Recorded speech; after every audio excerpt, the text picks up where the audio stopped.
Hey guys, I'm here today with my October beauty favorites. I want to go ahead and apologize right now before I even get started that some of my products this month, a lot of the beauty ones, are going to be on the higher end.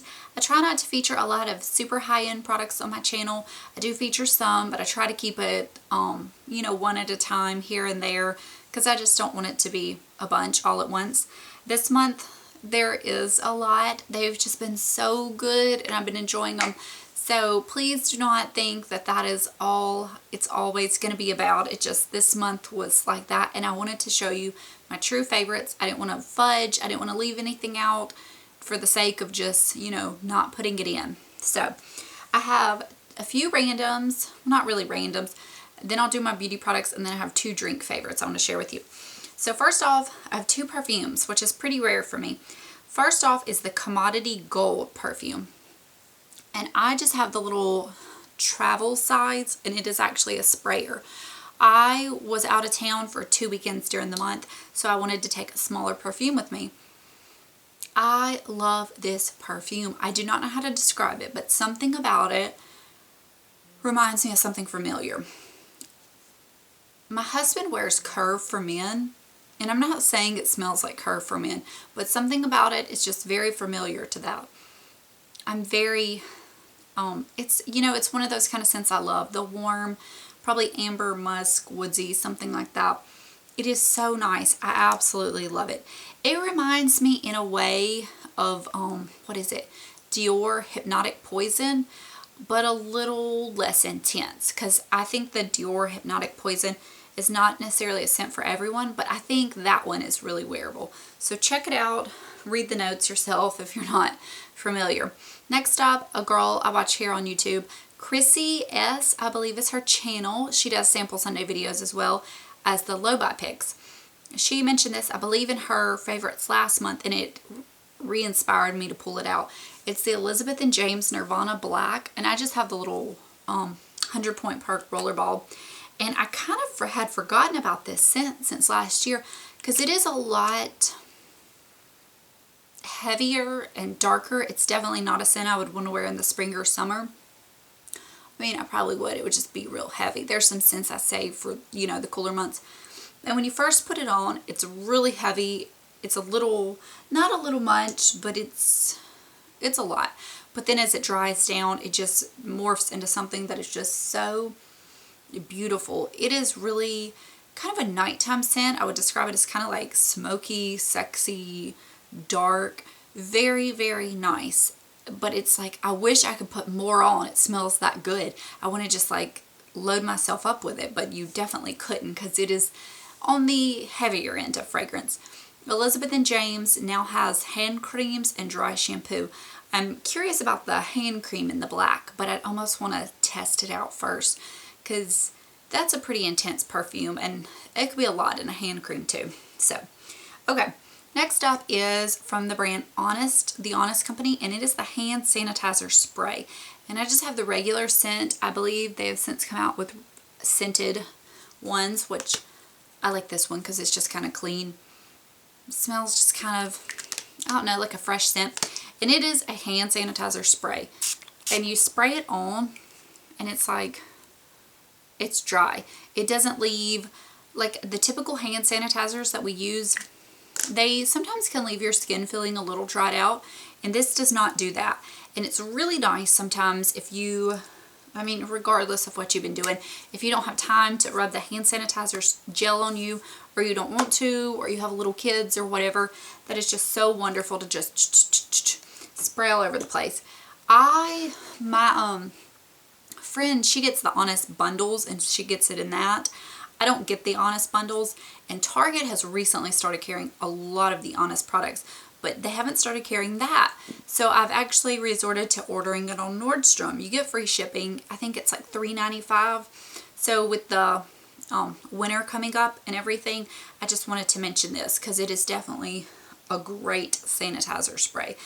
I think I like that more than the pocket bags from Bath & Body Works. So I just wanted to share that with y'all. Okay. Now onto the makeup. Ugh, I'm just almost ashamed at some of this, but okay. Last month, I think it was, Marnie, Mrs. Gold Girl, had featured the Hourglass Ambient Lighting Palette in her favorites. And I was like, you know what, let me pull that out again. I haven't had that out in my makeup station in quite a while. And it comes with dim light, incandescent light, and radiant light. Incandescent is limited edition for this palette, and I don't even know if this palette's still readily available or not, but if it is not, that's a shame. If it is, I think you should pick it up. I know a lot of people use dim light as an all over setting powder. I can, it's a little dark for me, but she mentioned that she was using it as a contour color. So I'm not a big contour person, but I did try it out and I kind of liked it for a little bit of a more natural look and just like a little bit of depth or dimension, but nothing too stark. Incandescent, sometimes I use to set my under eye powder. Sometimes I don't. Sometimes I feel like it's a little too brightening because it is pretty illuminating. But if not, you can use it as a highlighter. And then the Radiant Light, I like to use as a bit of a bronzer sometimes. I used this quite a bit at the beginning of the month, and then I had to slack off on it because I do have a few products I'm trying to pan that are powders and bronzers. So that's been, you know, a bit of a downfall. But these just make for such a pretty look. One day in one of my videos, I wore this along with two of the products I'm about to show, and I had a few people mention that my makeup looked really pretty, and I think this was this. It was when I was wearing that kind of whitish pullover. I think it just made me look glowy and fresh and lively. So I really attribute these a lot. Sometimes I think people pick these up and they just don't notice a lot of difference for the price of them. And to me, it's a very subtle difference, but it's a difference enough that I really enjoy them. I have that, and I have the diffuse powder that I like to use all over. And those are the only ones I have. I'm always kind of tempted to get more. I actually had purchased the Mood Light. I've never even used. I'm getting rid of that one. It was just, I don't know why I purchased a pink one. But anyways, so that's that. And then for cheeks, this is what I was wearing on my cheeks as blush in that video. And it's Burberry Earthy. I don't ever show this to y'all because it is just, it's so expensive for a blush. But it is that perfect, just kind of neutral, muted, nude blush kind of color that I really love so much. I like to put it on the backs of my cheekbones because that's where I've been wearing my blush lately. And it just gives you some dimension with a little bit of color, and I just love it. I never wear it as contour. I know some people do. And I do want to ask y'all, lately I have been really just craving kind of a pink, a grayish pinky blush. I don't know if that sounds weird. If you have any suggestions, please leave me suggestions down below. There was a MAC collection that came out a while back, maybe last year I think, that had a blush that was kind of described similar to that, and I picked it up, but when I put it on my cheeks it just turned into a straight up warm pink. It was not what I wanted, so I want kind of a grayish pale pink blush. Yep, okay. Anyways, like I said, I was out of town for 2 weekends during the month, and I didn't want to take my Kat Von D palette, so I took two different products each time. First off was my Burberry Pink Heather eye color that I picked up also this month. It is just the most pretty kind of mauve nude rose shade. It was the other item I was wearing in that video I was referencing, and it is so pretty on the lids. I just swiped this on my lids and I actually ran some bronzer through my crease, and it was so pretty. I don't like too many of the plum tones because I don't know, it's just not a look I go for, but that's kind of like, since it's more in the neutral nude family, it kind of works for me. I don't know, I really like it. And then this is an eyeshadow quad I've had for years and hardly ever used, but I decided to pull it out and give it another try, and it's the Dolce & Gabbana Eyeshadow Quad in Desert. This little quad, this is what it looks like. You have a matte, kind of warm mid-tone brown, the perfect brow bone ivory matte color, this darker matte color, and then this shade is the only shimmer. It's kind of like a sandy golden. It's actually what I'm wearing on my eyes today. I thought I would use it since I was filming this video. The Kat Von D palette, I had mentioned that it's not super forgiving if you're not really great with eyeshadows. And it was so nice to use this because these shades were so much more easy to work with. If you're not a pro at eyeshadow, this quad in particular is the only eyeshadows I've ever had from this brand, so I can't speak of the others. But generally I find a lot of shimmers are just easier to work with. It was just so nice. I love the Kat Von D palette, I do, but it is just, it's harder to work with. And those were so nice because I just used the mid-tone color through the crease, the sandy gold color on the lid, the brow bone color, of course, on my brow bone, and then I just stamped the darker brown on the outer corners, and it just went right where I put it, and it kind of blended out seamlessly. It didn't leave harsh lines, and it wasn't like patchy or powdery. It was just, it was so much easier to work with. I have to say, I really love that. Okay, and then I have 4 lippies. In that same video I mentioned before, I figured I would throw in the lipstick. There's definitely a theme with the lip products I've been loving this month. This was limited edition from Maybelline in the shade Nude Embrace. I believe they have a Nude Embrace in their creamy mattes now. It is not the same color at all. This is what it looks like.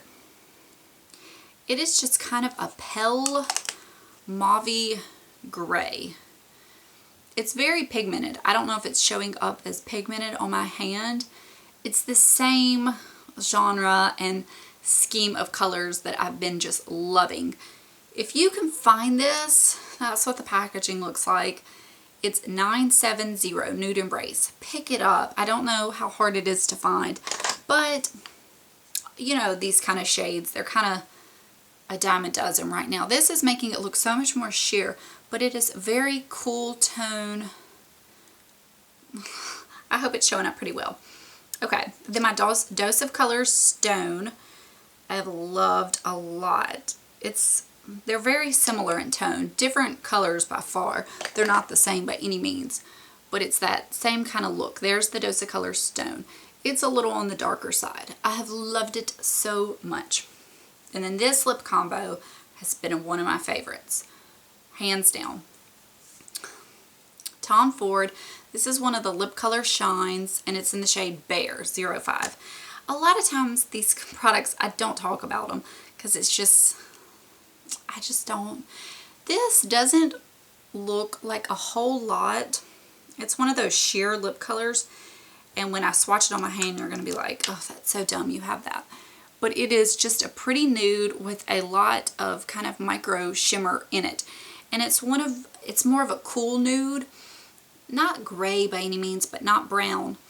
It doesn't have a whole lot of payoff, but the way I've been wanting to wear it is wearing this first and then topping it with MAC Faux, which sounds probably pretty weird. But MAC Faux, everybody talks about loving it so much, but when I put it on my lips by itself, I don't really love it. That's it. It's kind of a mauve, and it's more on the cool tone, but it's definitely not looking cool compared to these that are pushing gray. But putting this over the Tom Ford Lip Shine, which I like wearing this by itself, don't get me wrong. The Faux I don't like by itself. It makes the most pretty, glossy, kind of cool tone mauve lip, but it's not like so in your face, those kind of shades. Not that these are bad, but they're definitely a lot more to the look with those. You definitely are more committed to the cool tone lip look, where this is just a bit of a more, like, say, everyday look. It is so pretty. So I'm so happy that I'm starting to really enjoy MAC Faux like everyone else, because I feel like people love it so much. So, needless to say, you could probably achieve the same look by using a bit of, say, a glossy, like a glittery gloss underneath it. And I know it sounds kind of backwards to put it underneath it, but that's just how it works for me. So, like I said, that's definitely on the higher end of favorites this month. And I feel bad, but it's the truth. And I think what it was is I just wanted to really use some of my more expensive products and see if I really was loving them like they should. And I did. So, okay, to the 2 drinks, I went to my local coffee house and I was wanting like a caramel apple drink, because I'll get to that. And they didn't have one, but she did make me one. I wrote down the recipe so I could tell y'all. It is their cinnamon orange tea, which is actually a black tea, steeped in milk and brown sugar was used. It was so good. So, so good. It was like Christmas in a cup. It was amazing. Because I was talking to her about what I was wanting, and she was like, well, let me tell you about this drink I just made the other day. She made it up. I was like, yeah, I'll try it, whatever. So good. It was so good that when I went home, I called her to find out exactly what she did so that I could order it again. And luckily the other baristas, I guess, had made it, or they were there or whatever, so they knew what she was talking about. So that has been a favorite. So if you think that sounds good, maybe you could order it if you go to like a, you know, a local coffee place, if they're, you know, pretty accommodable. I don't know. And then also from Starbucks, I've heard people in their fall favorites tag talk about the caramel apple spice. So I decided to get that. Delicious. Dare I say, it is so much better than the pumpkin spice latte. It is not coffee, so it's, you know, a different thing. But it's like the caramel apple cider, and they have whipped cream, and they put caramel sauce on it. It's just, and it's a little spicy. Oh, it's just so good. So, so good. So check out that if you have not tried it. It is definitely worth tasting. I could drink one every day. I could drink one of both of those every day. And I didn't realize that the first one was a black tea until afterwards. So, okay, I'm a little winded. But what products have you been loving for the month of October? Have there been any major fails that you've had? Just anything beauty related, please let me know. I love to talk beauty with you guys in the comment section. So I will talk to you guys later. Bye.